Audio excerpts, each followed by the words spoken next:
Olá, é um prazer estarmos juntos novamente. Começa agora o programa Vida em Foco. Todos temos muitas perguntas. O Espiritismo tem respostas para os desafios da existência humana.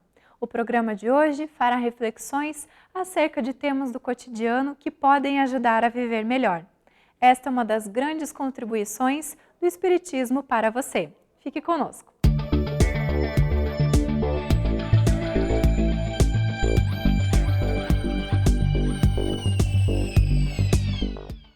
Muitas pessoas ficam se perguntando o que acontece nas sessões espíritas de mediunidade. Nem sempre compreendem que as tais sessões mediúnicas são. Afinal, quem participa dessas atividades espíritas? Como me integrar numa sessão mediúnica? Os espíritos estão somente nas casas espíritas? Conheça algumas informações que podem esclarecer esta situação na entrevista de logo mais. A Vida em Foco traz também curiosidades, crônica, o Espiritismo esclarece e fechando o nosso encontro de hoje, mais reflexões sobre a doutrina espírita e os ensinamentos de Jesus.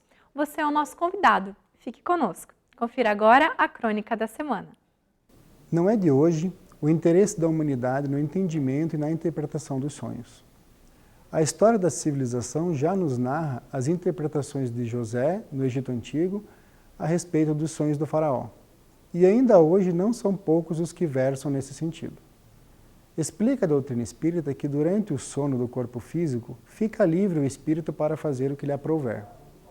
Algumas vezes, fica nas proximidades do corpo com dificuldades de afastamento e, em outras vezes, vai o espírito se aventurar em experiências diversas. Importante ressaltar que, mesmo a longa distância, o espírito fica ligado ao corpo e, sob mínima manifestação de interrupção deste sono, volta a ligar-se plenamente à maquinária física e dela tomar conta. Os sonhos que ocorrem durante o sono poderão, então, ser manifestações do que faz o espírito liberto. Quando muito ligado ao corpo por alguma dificuldade de afastamento, por conta de muitas preocupações diárias, por exemplo, deve sonhar com as suas obras do dia, com as suas preocupações mundanas e atividades curriculares. Quando livre e em atividades de interesse, pode o sonho ser fruto do que foi fazer o espírito quando desligado, das experiências que viveu, das conversas e aprendizados que teve. Não é incomum que nessas experiências, quando passam pela interpretação cerebral no momento da reaproximação entre espírito e corpo, sejam interpretadas de maneiras figuradas, que dão o colorido dos sonhos fantasiosos. Outras vezes, pode-se acordar com verdadeiras revelações, ideias solucionadoras, mensagens diretas e específicas. Isto ocorre quando o indivíduo guarda com precisão os ensinamentos e vivências fora do corpo durante o sono. Por conta dessas diversas possibilidades, é sempre muito difícil e perigoso tentar interpretar e tomar decisões importantes baseadas em sonhos. Como não se sabe quando o sonho é uma catarse dos desejos mais íntimos, ou uma lembrança do passado remoto, um aviso do mentor espiritual ou recordações do que fez o espírito quando em liberdade, sempre deve haver uma ressalva na tentativa de interpretar os sonhos. Você sempre quis saber o que acontece dentro de um grupo mediúnico? Pois a Vida em Foco traz a você a verdade sobre essa questão. Acompanhe o quadro de entrevista e saiba mais sobre este assunto.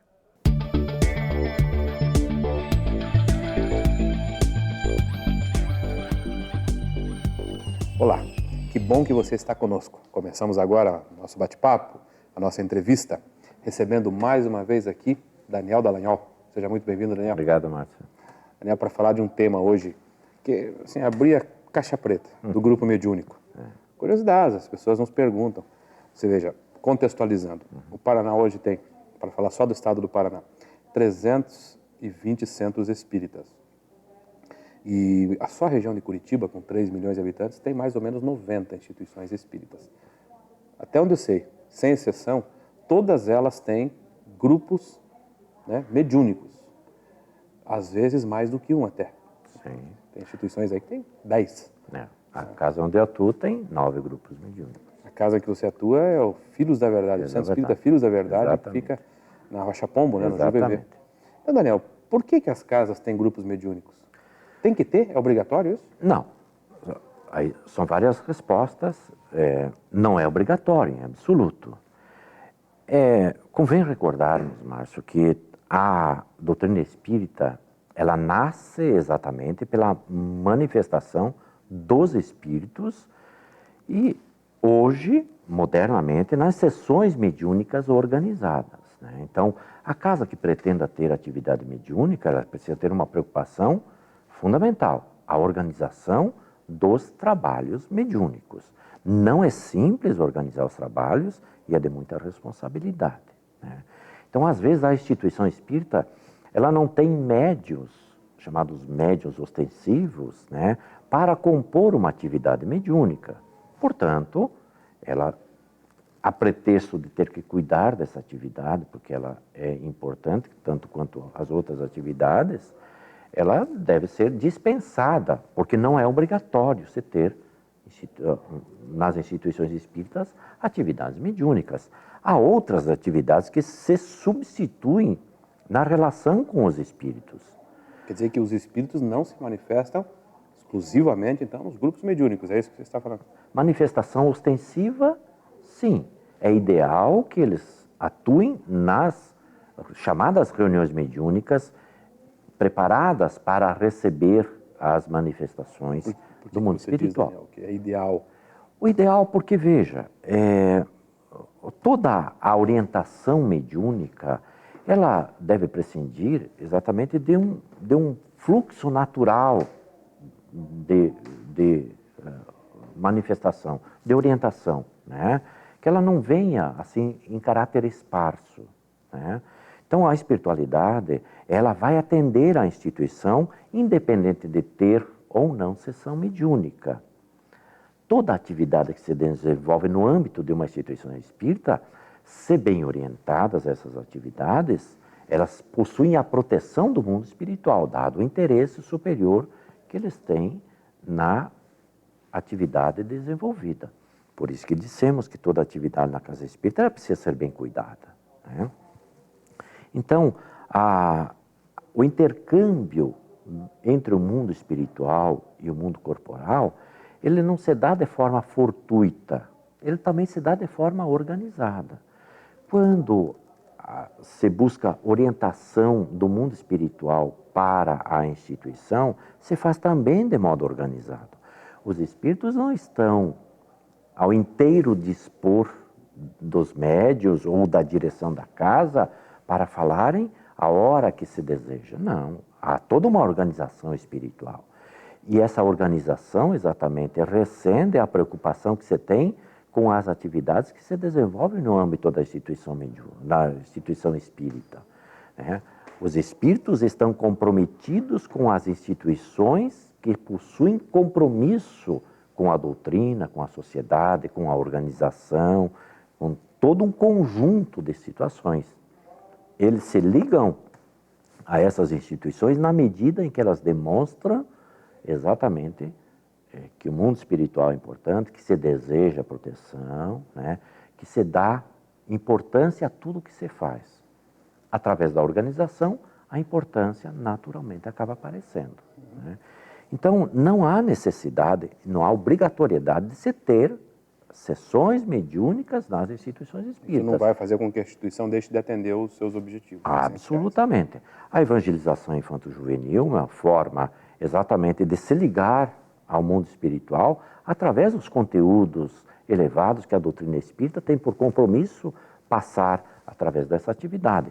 A atividade de assistência social, através da fluidoterapia ou passe, das palestras públicas, do atendimento fraterno através do diálogo, através da livraria, enfim, são inúmeras as atividades desenvolvidas no âmbito da instituição. Todas elas, se bem cuidadas, também têm os cuidados do mundo espiritual. Contudo, a sessão mediúnica é o local ideal para a conversação com os espíritos, né? Então, se a instituição acha por bem ter sessão mediúnica para atendimento desta tarefa, que é de relevo aos espíritos necessitados... Coisa que ninguém faz, né, Daniel? Só se faz isso no centro espírita, né? Pois é, pois é.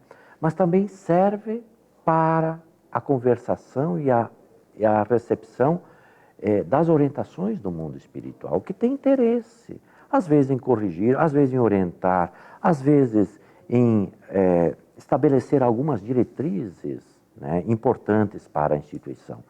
Não é que você vá consultar os espíritos para tudo, né? É um erro, é um equívoco, porque as obrigações que são dos homens, que é da diretoria, que é da organização da instituição, isso tem que ser executado pelas pessoas, para quem está na direção, nos postos de coordenação e de direção. Os espíritos não vão dar orientação sobre questões de ordem administrativa, né? Eles dão orientações em caráter geral, sob o ponto de vista moral, sob o ponto de vista do interesse doutrinário, né? Porque eles não estão à disposição para qualquer tipo de consulta. Então é um erro, às vezes, que se comete no âmbito das instituições em consultar os espíritos sobre tudo. Eles não estão para essa disposição fundamental. Ok, Daniel. Você vai fazer um intervalo, mas eu tenho outras curiosidades. Okay. O que é que se faz numa reunião? Qual é a dinâmica de uma reunião? Quantas pessoas participam? Qual é o papel dessas pessoas? Ou se há papéis diferentes? Sim. A gente faz um intervalo, Renata já nos chama e já volta. Fique conosco. Vamos para um breve intervalo e logo voltaremos com a segunda parte da entrevista. Não saia daí!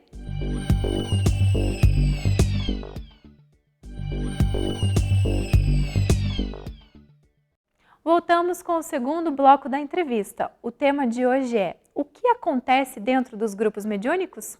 Vamos assistir. Ok, estamos de volta falando com Daniel Dallagnol, que está vinculado ao Centro Espírita Filhos da Verdade. Daniel também, né, atua como conselheiro na Federação Espírita do Paraná. Sim.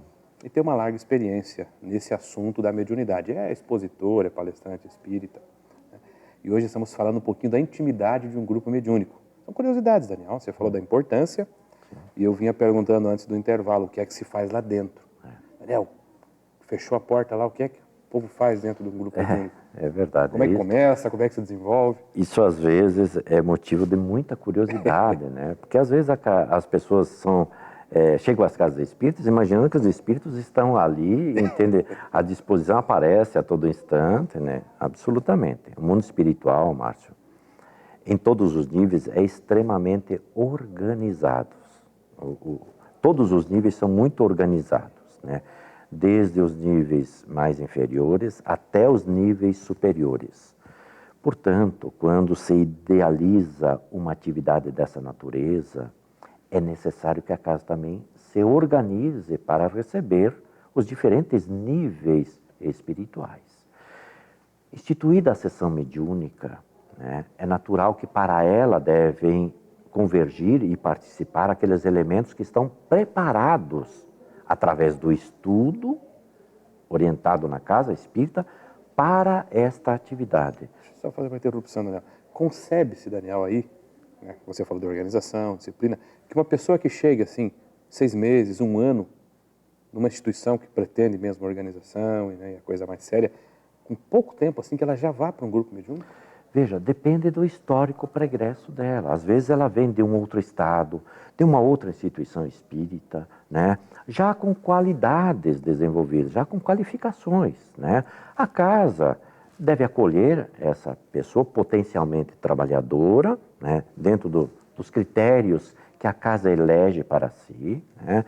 Inseri-la no grupo de estudos e pode perfeitamente abrigá-la dentro de uma atividade mediúnica. Não há problema nenhum. Agora, é diferente uma pessoa que não tem conhecimento, é leiga no assunto, nunca estudou sobre a atividade mediúnica, não sabe o que se faz numa sessão mediúnica, é uma irresponsabilidade alocá-la num grupo mediúnico, né? Isso não se faz, nem com a criatura, porque a atividade mediúnica é uma atividade psíquica, né? E ela precisa ter as condições psíquicas desenvolvidas e ela precisa estar educada para o exercício da faculdade mediúnica, né? Então, reunidos os médios, aqueles elementos qualificados para a tarefa, né, a sessão mediúnica se instala, né? Se faz uma prece, uma leitura, enfim, são procedimentos meramente organizacionais. O que importa é a condição interior da criatura que vai participar daquele momento de colóquio, de conversação, de interação com os espíritos. Os espíritos vão chegar para conversar, para escrever vão dizer do seu sofrimento, precisam ser aliviados. Enfim, a sessão mediúnica, ela tem um leque muito grande de possibilidades de atendimentos, né? E cada médium possui uma tarefa ou tarefas específicas. Mas como é uma atividade organizada, tem um dirigente, né? Tem Um coordenador ali? um coordenador dos trabalhos, tem o terapeuta ou o chamado doutrinador. O dialogador, né? O dialogador. O termo doutrinador já é consagrado no âmbito do movimento espírita. Enfim, é aquele que vai falar com os espíritos, vai dirigir a palavra aos espíritos, né? E os chamados médiuns. Médiuns de conversação, chamado médium Psicofonia, né? psicofônico, ou médium escrevente, né? O médium que vai dar a mensagem grafada através da manifestação escrita, e outros médiuns também, videntes. Materialização pode haver também. Perfeitamente. Tudo está adequado às possibilidades mediúnicas que o grupo oferece, né? E aos chamados médiuns de sustentação. Aqueles médiuns que, a rigor, não são médiuns, mas colaboram com a atividade exatamente pelas suas condições psíquicas, dando apoio aos médiuns que dão manifestação, entende?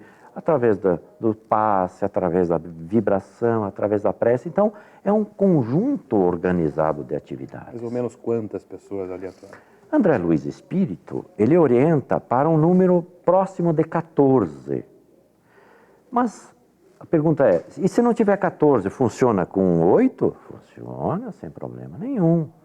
Funciona com 20? Funciona com 20. A instituição é que vai organizar, né? Tudo vai depender das condições mediúnicas em que o grupo se encontra também. É verdade que grupos muito grandes, eles podem ser subdivididos, né? Há uma ampliação das tarefas, né? E às vezes o grupo muito grande, ele favorece a dispersão também, de concentração psíquica, enfim, um número em torno de 10, de 12, de 14, de 8 é um número aceitável, né? É um número produtivo para uma atividade de 1h30, 2 horas no máximo. Né? Então, Daniel, o que acontece lá dentro? O espírito se aproxima, trazendo a sua questão. Perfeitamente, perfeitamente. Vai buscar um entendimento. Por que ele busca um entendimento com um dialogador que está encarnado? Porque ele não pode fazer isso fora do corpo, com outro espírito? Pode. O que precisa da gente? Sem dúvida nenhuma. Qual é o objetivo? O processo mediúnico, ele é um processo que tem efeito duplo, né? Para o espírito que recebe as impressões fluídicas do médium, por isso há trocas fluídicas importantes. E às vezes, é uma linguagem um pouco técnica, mas é o chamado choque anímico, onde o médium transfere para a criatura as sensações do corpo, que às vezes é só o que ele precisa, né? Para se situar no mundo espiritual, né? Ou às vezes o espírito fora do corpo, ele não concebe questões que são inerentes à sua condição, que lhe trazem perturbações. E o dialogador tem essa capacidade, exatamente nessa conjugação psiquismo do médium e psiquismo do espírito, que faculta possibilidades inúmeras, né?